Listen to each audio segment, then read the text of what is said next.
একটি বিষয় কান খুলে শুনে রাখুন, একদম স্পষ্টভাবে শুনে রাখুন। আমরা উদাহরণ দেখতে দেখতে দেখতে দেখতে আমাদের পিঠে দেয়াল ঠেকে গেছে। আর আমরা বারংবার ভুল করতে চাই না, আমরা আর বারংবার ঠকতে চাই না, আমরা বঞ্চিত হতে চাই না। বিশেষ করে শরীফ ওসমান হাদি, ও আমাদের মাঝে আর নেই। বারবার যখন ভাবি আমার গায়ের লোম দাঁড়িয়ে যায়। যে ছেলেটা নির্ভয়ে কথা বলেছে, সেই ছেলেটা নাই, তাকে হত্যা করা হয়েছে দিবালোকে। এই শরীফ ওসমান হাদি, দেখেন, শরীফ ওসমান হাদি থেকেও 10 ভাগের 1 ভাগ ত্যাগ বা বিভিন্ন দেশের রাজনৈতিক পরিমণ্ডলে ভূমিকা রেখে তারা সারা বিশ্বের ইতিহাসে অমর হয়ে আছে শত শত বছর ধরে। আর আমাদের হাদি লাখে নয়, কোটি কোটিতে একজন হাদি আসার কোনো সুযোগ নাই।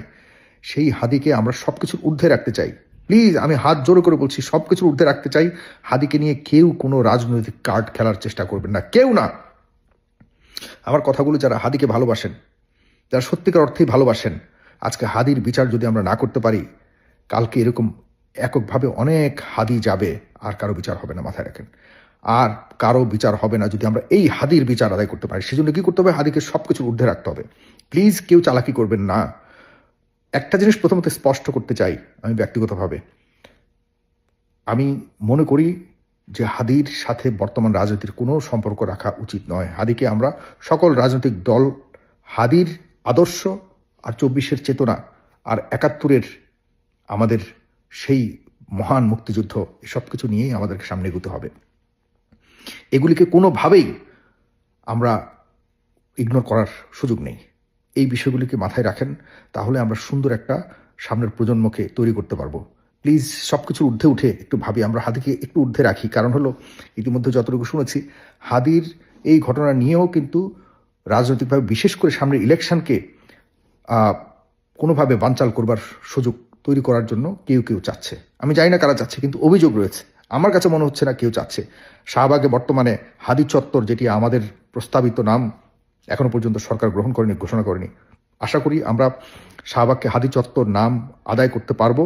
আপনারা পার্টিকুলার কিছু কিছু ইস্যুর উপরে আপনারা শাহবাগে আন্দোলন করুন, হাদি চত্বর আন্দোলন করুন, এবং এগুলিকে কোনোভাবে যেন কেউ রাজনৈতিক মোড়কে না ব্যবহার করতে পারে।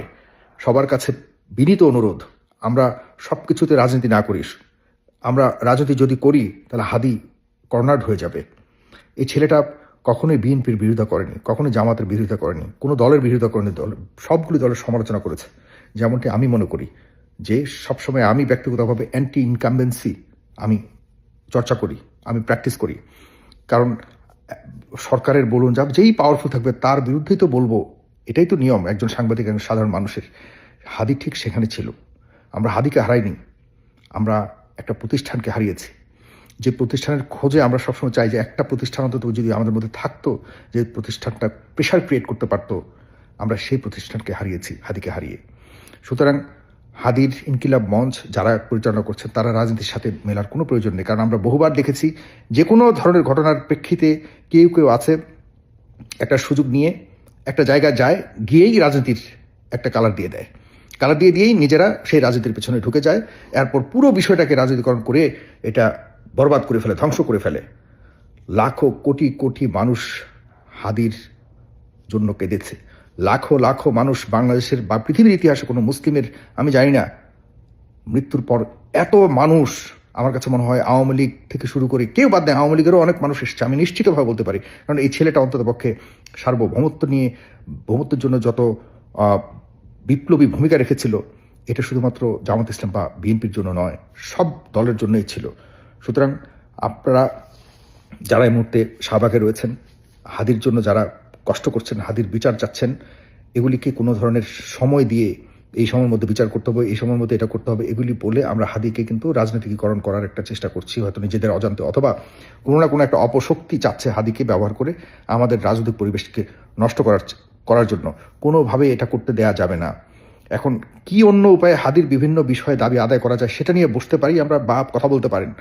কিন্তু হাদির কোনো বিষয় নিয়ে এমনভাবে জনদুর্ভোগ তৈরি করে এমন কোনো কিছু না করে যেন মনে করে মানুষ যে হাদির কারণে আমরা এখানে কষ্ট পাচ্ছি, এটা যেন না মনে করে। ওর আত্মা অনেক কষ্ট পাবে। ও কিন্তু সবসময় মবের বিপরীতে কথা বলেছে। ও কিন্তু এই ধরনের মানে দুর্ভোগ তৈরি করা যে কোনো ধরনের কর্মসূচির বিরুদ্ধে ছিল হাদির আদর্শকে আমরা ভুলে না যাই। হাদি যেন কোনোভাবে হারিয়ে না যায় আমরা যাতে হাদিকে বিভিন্ন সময়ে বিভিন্ন বিষয়ের উপরে যাতে উদাহরণ তৈরি করতে পারি, হাদিকে ঠিক ওই জায়গাতে রাখুন। আপনাদের কাছে অনুরোধ করি, আমরা অনেক ভুল করেছি আর ভুল করতে চাই না। আমার কথাগুলো রাখুন। আবেগ আমাদের সবার আছে, আমরা হাদির বিচার চাই, যে কারণে চাই না হাদির উপরে রাজনৈতিক কালার লাগুক। কেউ করতে চাইলে ভুল করবেন, এর পরিণতি ভালো হবে না। যেই হন অন্ততপক্ষে হাদিকে রাজনীতিকরণ করবেন না। যত মানে আছে না, অনেকেই আছে বিভিন্ন দূর থেকে আপনাদেরকে এই পরামর্শ দিবে, ওই পরামর্শ দিবে, এটা করো ওটা করো, হাদির আবেগকে কাজে লাগিয়ে আপনাদেরকে বিভ্রান্ত করবে। প্লিজ বিভ্রান্ত আর হবেন না। এমনিতেই হাদির হত্যার পর কয়েকটি ঘটনায় আমরা এখনো পর্যন্ত মানে আমাদের স্বাভাবিক অবস্থাতে আসতে পারিনি। আমরা চাই হাদিকে নিয়ে সবাই গর্ব করুক, হাদির মৃত্যুর পর কোনো সমালোচনা না থাকুক অন্ততপক্ষে তার বিষয়ে। প্লিজ, ধন্যবাদ। আমার কথাগুলো রাখেন দয়া করে।